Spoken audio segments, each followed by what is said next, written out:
Hi everyone, I know it's been a little while since I've put out a video, but I have been working behind the scenes to get some projects lined up.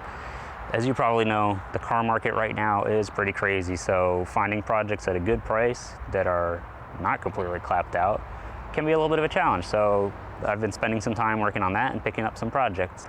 In the coming months, I'm going to be working on this.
So in the coming months, you can expect motorcycles, engine swaps, full rebuilds, restoration, air ride even.